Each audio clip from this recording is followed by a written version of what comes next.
Good evening, fellow teachers, and welcome to this professional development session aimed to better equip you with the resources to foster positive mental health in your students. Without doubt, the world in the 21st century is evolving so rapidly, and with this comes rapid changes in terms of what we know about mental health and mental illnesses.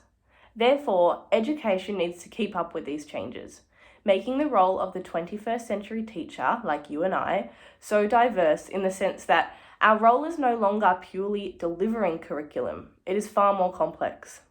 According to Trudgeon and Lawn, as teachers, we spend so much time with our students, therefore we play a pivotal role in the early identification of mental health conditions in our students.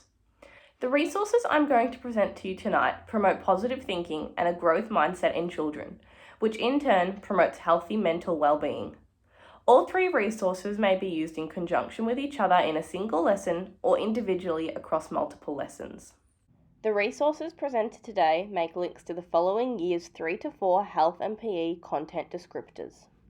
The Thing Lou Couldn't Do is a picture storybook written by Ashley Spires. The story follows a main character named Lou who couldn't climb a tree like her friends could. Towards the end of the story, Lou attempts to climb the tree but fails. It was determined that Lou couldn't climb the tree, not yet anyway. This book sets the scene for discussion with your class about having a growth mindset. You could discuss the point in the book when Lou's mindset changed towards climbing the tree and she decided to give it a go. You may also like to discuss the phrase, "she can't climb, not yet anyway," with your students and discuss how this may be applied to their classroom work or to another skill that they have been practicing. Increasing resilience in children may decrease the mental challenges they face in the future. Reading of this book could be followed by a sorting activity, where students in the class collaborate to sort cards with growth mindset quotes, such as this one, "I am going to work hard," or fixed mindset quotes, such as "I just can't do this," into categories. The sorting activity would be followed by a class discussion, where the teacher reads the quote and the students form a rock with their hands like this if they believe it is a fixed mindset quote, or a flower with their hands like this if they believe the quote is a growth mindset quote. This should be followed by discussion about how students can apply growth mindset thinking into their everyday life, both at school and beyond.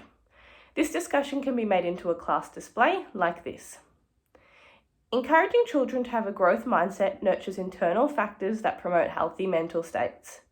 This includes positive expectations for themselves, as well as autonomy, good problem-solving skills, and self-regulation. Creating supportive environments is an efficient way to nurture students' mental well-being.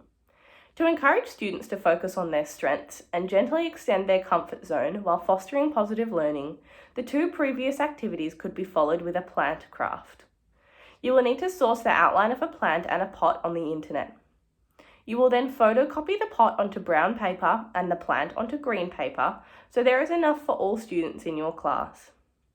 Students can then cut out both the plant and the pot and write their favourite growth mindset quote on the pot. Students then paste the plant onto the pot, and you can then make a garden display with all of your students' pots on a wall in your classroom. When students are feeling down, stuck on a task, or overwhelmed, they can look at their pot for encouragement and as a reminder to apply a growth mindset to tough situations they encounter in their lives.